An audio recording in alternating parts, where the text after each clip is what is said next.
Baik, Assalamualaikum warahmatullahi wabarakatuh. Baik teman-teman, pada kesempatan kali ini ya, saya masih menjelaskan yang mana kaitannya tentang logika matematika. Ya, kalau di pertemuan yang lalu kita sudah mengenal apa itu proporsi ya. Kemudian ada jenis-jenisnya juga, kita juga mengenal apa itu tautologi dan seterusnya. Nah, kita juga mengenal terakhir itu sampai kepada ekivalensi. Ekivalensi itu berarti adalah dua proposisi komposit yang mana memiliki nilai kebenaran yang sama. Nah, di sini ada beberapa jenis ya, yang mana nilai kebenarannya itu sama ya. Hal ini karena berlaku beberapa aturan ya. Nah, yang pertama yaitu hukum idempotem atau idem. Nah, di sini apabila ada P atau P, maka dia akan ekivalen juga dengan P. Ya, berarti nilai kebenarannya ini dan ini itu sama. Nah, begitu pula dengan apabila ada P dan P, maka nilai kebenarannya itu juga sama dengan P. Nah, selanjutnya berlaku juga hukum asosiatif. Ya, kita tahu asosiatif itu kan dia seperti ini ya, ada ini dikurung, kemudian kalau kurungnya itu kita pindah, nah maka nilai kebenarannya akan sama ya. Nah, begitu pula kalau seperti ini. Oke, tanpa di sini harus mengubah posisi ya, posisi dari pernyataannya, hanya mengubah kurungnya saja. Kalau ini yang awal dikerjakan ini dulu, nah kalau ini awalnya dikerjakan ini dulu, baru jadi satu kesatuan. Oke, ada juga berlaku hukum komutatif juga ya. Jadi nilai kebenaran dari P atau Q itu sama dengan Q atau P. Nah, begitu pula dengan nilai kebenaran P dan Q itu juga sama dengan Q dan P ya. Nah, jadi di konjungsi dan juga disjungsi itu berlaku hukum komutatif. Nah, tapi kalau di implikasi di situ tidak berlaku begitu. Lanjut, ada hukum distributif juga ya. Di sini apabila ada P atau kurung Q dan R, maka di sini bisa kita buat P atau Q dan P atau R. Nah, begitu pula yang sebelah sini. Nah, berlaku juga hukum identitas apabila ada P atau, nah di sini apabila ada P ketemu dengan false, itu salah ya, pernyataannya salah, maka dia pasti akan selalu bernilai P. Nah, begitu pula dengan P atau T, yaitu true ya, P atau true, maka dia akan selalu bernilai benar. Nah, begitu pula ini kebalikannya, kalau ini dengan P dan false, maka pasti dia bernilai false. Kalau P dan true, maka dia kemungkinan dia nilai dari P nya ini. Oke, berlaku juga ada yang namanya hukum komplement ya. Hukum komplement itu apabila ada P atau negasi P, maka pasti nilainya akan benar. Apabila ada P dan negasi P, maka pasti dia akan selalu bernilai salah. Nah, kalau ada negasi kemudian dinegasikan lagi, yang berarti ini double negasi, maka dia akan bernilai benar ya. Apabila ada negasinya dari benar, maka dia akan setara dengan salah. Oke, ada hukum transposisi ya. Transposisi itu berarti di sini P, jika P maka Q itu akan ekivalen dengan negasi P maka negasi Q ya, itu namanya transposisi, atau bisa juga disebut sebagai kontraposisi begitu. Oke, ada juga hukum implikasi. Hukum implikasi, nah ini yang juga sering digunakan ya. Jadi jika ada P maka Q itu akan ekivalen dengan negasi P atau Q ya. Nah, di sini juga berlaku juga hukum ekivalensi, ya. P jika dan hanya jika Q itu akan setara dengan P maka Q dan Q maka P. Nah, begitu pula ini.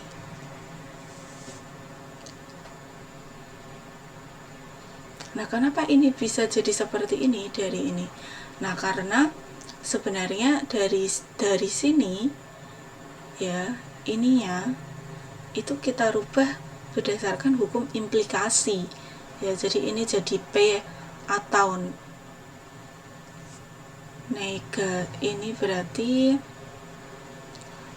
nantinya di sini kenapa bisa jadi dari sini bisa menjadi ini, ya kan? Nah, ini nanti ini dirubah, ya, ini dirubah negasi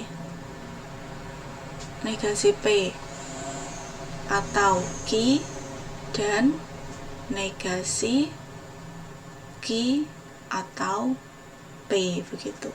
Nah, kemudian nantinya bisa berlaku seperti ini. Kemudian ada hukum eksportasi. Ya, eksportasi itu P dan Q maka R itu ekuivalen dengan P maka Q maka R. Nah, ini juga yang paling sering dipakai ada hukum De Morgan. Apabila ada negasi dari P atau Q itu akan setara dengan negasi P dan negasi Q. Begitu pula jika ada negasi P dan Q, maka akan berlaku P negasi P atau negasi Q. Ya, jadi ini saling berkebalikan. Oke, di sini sebenarnya bisa untuk membuktikan ekivalensi, ya, kita bisa dengan menggunakan tabel kebenaran, ya, dengan melihat nilai kebenarannya juga, atau bisa juga kita buktikan dengan menggunakan sifat-sifat yang sudah ada. Ya, nah seperti ini kita bisa lihat P maka Q. Ya, nah ini kan berarti kita bisa buat jadi negasi karena P maka Q itu menurut hukum implikasi adalah negasi P atau Q, ya. Nah, maka di sini berdasarkan hukum De Morgan, setelah ini dari sini atau maka ini jadi dan, ya. Nah, ini harusnya negasi ketemu negasi itu harusnya ini P, ya, P dan negasi Q. Nah, jadinya seperti ini. Nah, jadi ini sama, ya. Jadi ekivalensi bisa juga dengan dibuktikan dengan hukum-hukum di sini yang sudah ada. Nah, begitu pula ini. Ya, ini karena ada implikasi, maka kita bisa ubah berdasarkan hukum implikasi, yaitu negasi P dan Q atau P, ya kan? Nah, ini kalau dinegasikan berarti berdasarkan hukum De Morgan itu negasi Q atau negasi P atau ini negasi P. Nah, ini seperti ini. Kemudian di sini bisa juga kita lakukan ini, ya, asosiatif, ya. Kemudian setelah itu ini juga bisa berlaku sifat komutatif, ya. Maka di sini negasi P atau negasi P itu bisa ketemu ini atau Q, ya. Nah, ini kita bisa tahu bahwa kalau ada yang seperti ini pasti nilai kebenarannya itu sama dengan apa? Ya, kalau yang seperti ini pasti selalu benar, ya. Nah, kalau selalu benar dengan negasi Q, maka dia pasti juga akan selalu benar. Ya, itu sudah ada di sifat-sifat yang sebelumnya di sini. Ya. Jadi teman-teman di sini ketika mengerjakan untuk membuktikan ekivalensi itu bisa teman-teman dengan menggunakan sifat-sifat yang sudah ada di sini. Jadi dari 1 sampai 11, ya, dicari yang paling sesuai yang mana. Oke, selanjutnya ini, ya, argumen, ya. Nah, di sini pengertian dari argumen atau dalil adalah sekumpulan proposisi sedemikian hingga salah satu dari proposisi yang ditegaskan atas dasar proposisi yang lainnya. Proposisi yang ditegaskan tersebut disebut konklusi, sedangkan yang menegaskan disebut premis ya. Jadi di sini kita akan mengenal ada istilahnya premis. Nah, kemudian premis itu nanti kita simpulkan yang mana dia merupakan suatu konklusi ya. Nah, ada beberapa cara ya di sini dalam menentukan kesahan dari suatu argumen ya, yang mana argumen itu tadi yaitu terdiri atas beberapa premis yang mana akan kita tentukan nilai kebenarannya. Nah, di sini bisa kita nyatakan sebagai implikasi ya, yang mana menggunakan tabel begitu ya. Semisalkan ada contoh, kita akan membuktikan nilai kebenaran ya, nilai kebenaran dari pernyataan ini. Nah, dari suatu premis ini. Nah, kita menggunakan ini tadi. Jadi premisnya itu ada ini, ada premis 1, premis 2, ini kesimpulannya.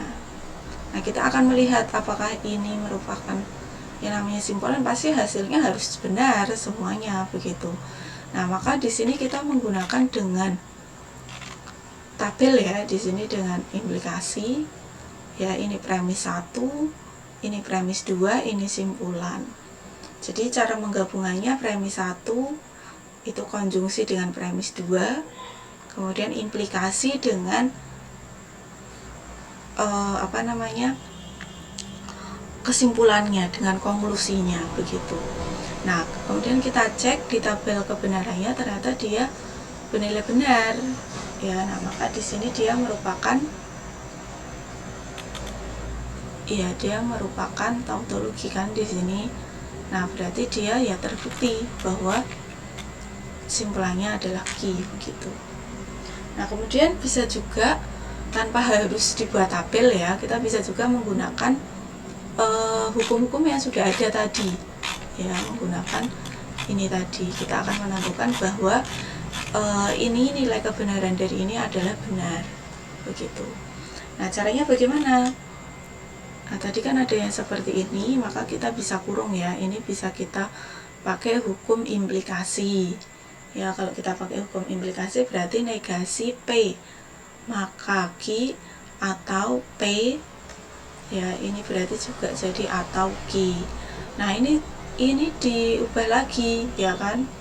Karena tadi dia negasi ini, maka dirubah lagi jadi seperti ini. Nah, ini harusnya atasnya ini negasi ya, karena ini harusnya negasinya itu tidak sampai harusnya tidak, sebentar, ini oke. Oh ya, ini sampai ini ya. Oke, sampai sini karena memang yang ini yang pertama, premis pertama, ini yang kedua. Oh ya, karena ini dan ini kita mau rubah ke hukum implikasi tadi ya, maka ini dinegasikan atau Q, berarti negasi keseluruhan sini. Oke. Nah, ini negasi atas ya. Kalau sudah kita menggunakan hukum De Morgan, maka di sini ini negasi, ini jadi atau, ini negasi P ya kan. Nah, hukum De Morgan juga bisa uraikan dari sini ya. Berarti di sini ada negasi dari negasi P atau Q, berarti P dan negasi Q. Nah, ini seperti ini. Kemudian dari sini teman-teman nanti bisa menggunakan ini tadi hukum distributif ya. Hukum distributif ini dan ini sama ini. Nah, setelah itu kita bisa tahu bahwa ini nilai kebenarannya benar. Terus kemudian ini Nah, kalau ini kita belum tahu sama ada ini. Nah, ini dibuat apa lagi kalau sudah seperti ini? Nah, karena ini benar dan ini ada ini, maka nilainya ya ini. Ya kan?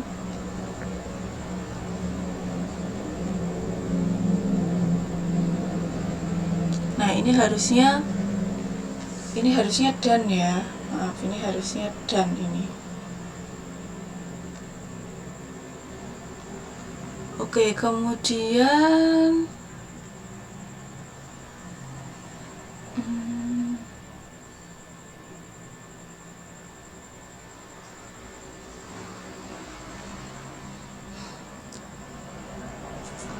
ini bisa kita ubah jadi distributif ya. Ini sebenarnya bisa kita ubah jadi distributif.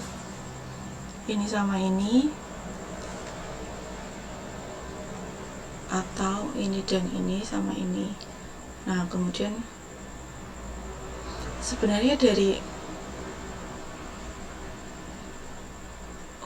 ini seperti, oh ini salah ketik, maaf. Ini harusnya atau ya, dari sini itu salah ketik. Ini harusnya atau. Nah, ini kembali di sini itu sudah benar ini.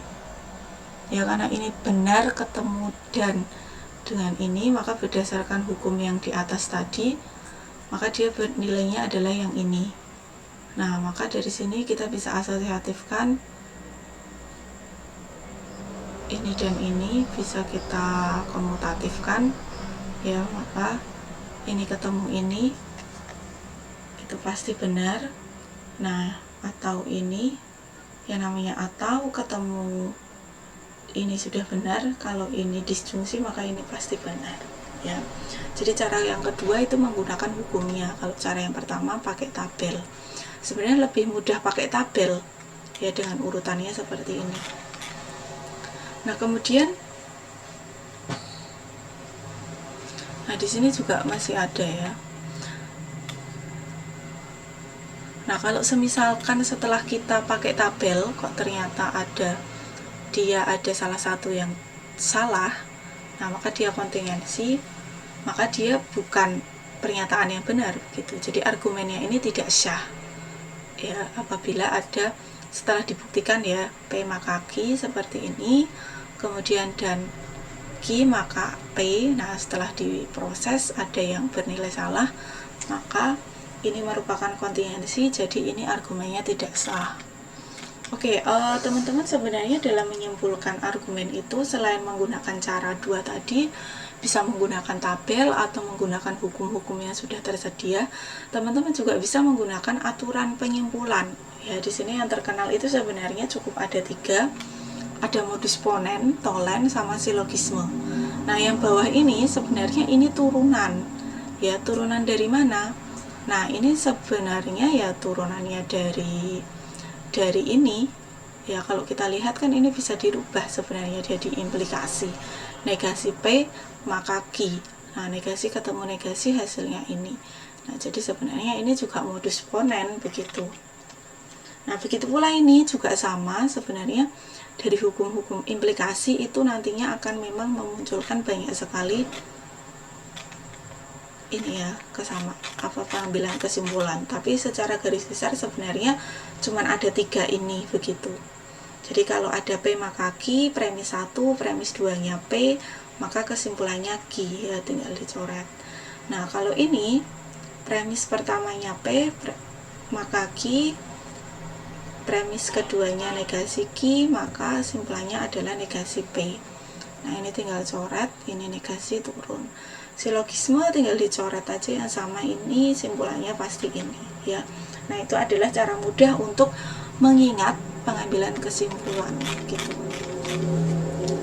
Baik, teman-teman, mungkin ini cukup ya. Jadi dalam menyimpulkan itu ada, kita bisa menggunakan bisa menggunakan tabel, bisa juga menggunakan hukum aturan ekivalensi tadi, bisa juga dengan menggunakan metode diskusi ya. Di sini dengan beberapa metode, ada ponen, tolen maupun silogisme.